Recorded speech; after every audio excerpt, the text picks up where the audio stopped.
Hey Downtimers, today we're going to look at how we can use a great game called Neverwinter Nights to help us become a better challenge master. And as you see, Neverwinter Nights was released in 2002, so this game is officially ancient, but I still believe it's one of the best video games of all time, mostly because I really enjoy the D&D-esque feel of the game. But as you can see, it is dated, but that's okay. It's still a great game. There's a lot you can do with this game, and one of the things that I really enjoy about this game that has actually, I believe, helped me become a better challenge master, I was about to say DM, but DM as well, obviously, is the fact that you can go into the DM client. There's actually an interface for the dungeon master in this game, and you can do all sorts of stuff with that. You can throw whatever monster you want at whatever PC. You can take them through various missions or quests. It's unlimited what you can do. It's almost as good as playing the tabletop version of the game. Of course, there's really no substitute for actually sitting at the table and enjoying a good role-playing game with friends and family gathered around the table. But if you can't do that, this is a good plan B. The game's mechanics are based on the Dungeons & Dragons 3rd edition rule set, so you're not going to get 5th edition rules in this, but that's okay. A lot of the concepts are still the same. It's still really good stuff. I think you guys would enjoy this, especially if you don't have people to play with, people to game with, and you're relatively new to the concept of D&D or D&D-esque type gaming, role-playing games, and you want to just get a feel for how this goes, and maybe a little bit of a feel, obviously as a player, but as a challenge master, obviously as a DM as well, right? So you'll start off probably as a player to get that kind of a feel and see how everything goes there, and then you'll probably want to toy around with the DM client, which is really a wonderful program and toolkit within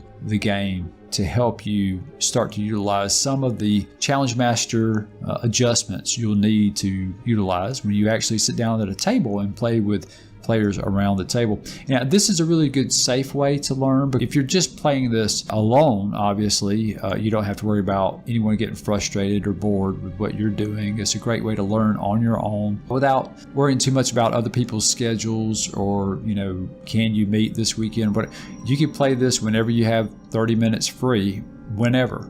So it's on your computer after you've purchased it, obviously. So the purchase here is on GOG.com. $10, $9.99.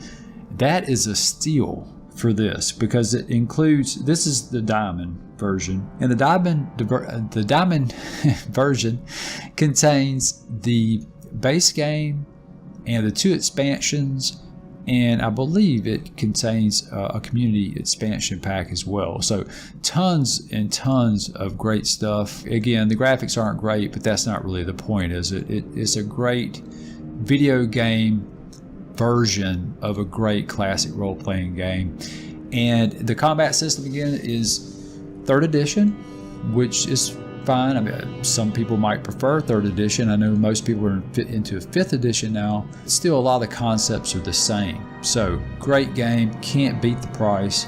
And still lots of persistent world servers out there as well. You can go online to find all sorts of persistent world servers if you do a quick Google search. This is what I recommend if you are, especially if you're new to the concept of being a good challenge master. You want to hone the skills required to know what you should throw at your players, what and when and how to adjust on the fly.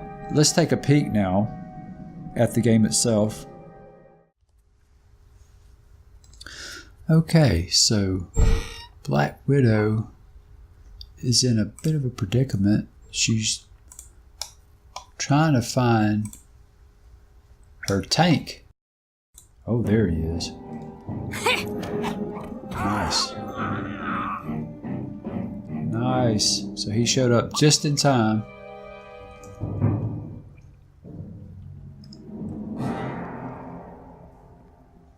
Well, all right. All right. So the tank here has 14 AC and 13 life. So that's pretty good. He's, you know, she's got 6 life, he's got 13. So between the two of them, they should do fairly well, especially if she manages to hang with him and maybe sneaks up behind him and gets in a shot or two with her bow while he's tanking up front. They should make a pretty good team. I think these guys, yep. You breathe your last! Wow. These two can easily, as you can see, take down one thief at a time. That's way too easy for these guys. So if I were GMing this, or DMing actually, I would make it so that these guys would have to face at least 2 thieves at a time, maybe 3. Whoa, look at this guy. You breathe your last! Wow. Yeah, 2 rats are not going to do much against these guys. Especially with that nasty sneak attack that she's got. He can take a lot of punishment, and she'll just stay behind him and sneak attack with a bow. And as long as she has arrows and as long as he's still standing, they're going to be able to dish out a lot of damage and take down quite a few foes. I'd say at least 4 rats for these guys. 2 rats were hardly any competition for these guys. And she can sneak in shadows, hide in shadows, and sneak about. And he just runs right into everything and just mows it down. Oh, here's a thief. Ooh, now you got me, Wow. man! How about that? Not much competition for this guy. Now, if she were alone, 1 thief probably would be a pretty fair challenge for her. But since she's got this big guy in front, again, it's only 2 characters, so it's really not a big party. I mean, imagine like 4 of these guys. I'm gonna rip your head off. What they could do. Let's say they had a maybe a mage and a, I don't know, a cleric with them. This would be a pretty substantial party. These guys are taking care of business by themselves, just 2 level 1s. And of course, you know, not much of a challenge, so I'm hoping they meet a better challenge coming up pretty soon here. We'll find out. And keep in mind, he gets to rest whenever he wants to, just about, as long as there are no enemies around. Whoa. What's in here? Whoop, there he is. Wow. Not much of a problem there. Holy moly. 44 damage. He rolled a crit. Okay, with that kind of damage, and with her backing him up,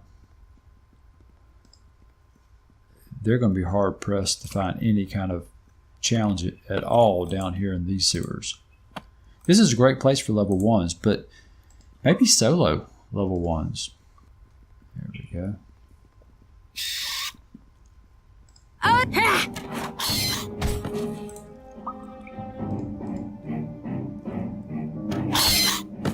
Bam. Nice. If you're wondering, I'm controlling both of these characters.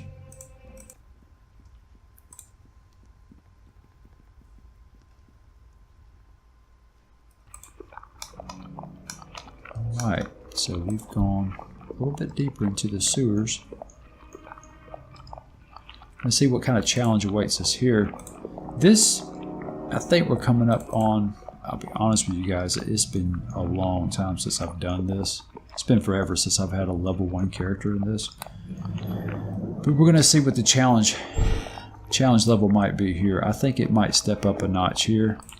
I think we have maybe 2 or 3 thieves coming up. And that's going to be about right for these guys, I think. So, I played this game for years and years, so I know the deal. So I'm going to force them into a choke point here. So we gain an advantage. Yeah, so see, there's one right there. behind the door. Okay, and that is one of the limitations of a game like this. So I'm gonna see if I can. You breathe your last. Nope. Can't quite get to him. Okay, so here we go. Watch this. You breathe your last. No. You and Wow. Oh, she missed. No way. No problem. There we go. 2 of them.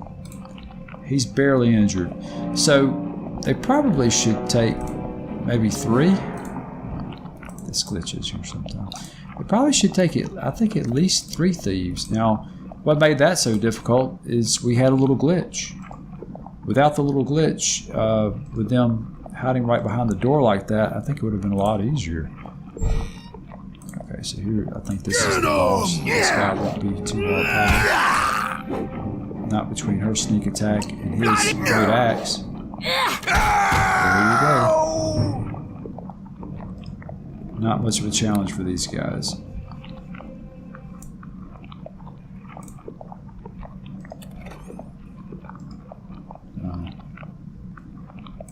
I'll let the rogue have the chest like as he should. Oh, how handy. Here's a quick little way out. The reason why I want to show you guys this is because it's, you know, that to me it wasn't boring. I mean, this game is fun no matter what. I mean, D&D is fun no matter what, right? But it definitely, the challenge level definitely could have stepped up a notch, right? The barbarian would take a hit or 2, but he's got 13 life. I mean, that's a lot at level 1. His AC is 14, so he's not really easy to hit. He's not terribly hard to hit either. But at 13 life, with a rogue with a short sword, they're doing anywhere from like 1 to 4 damage or so.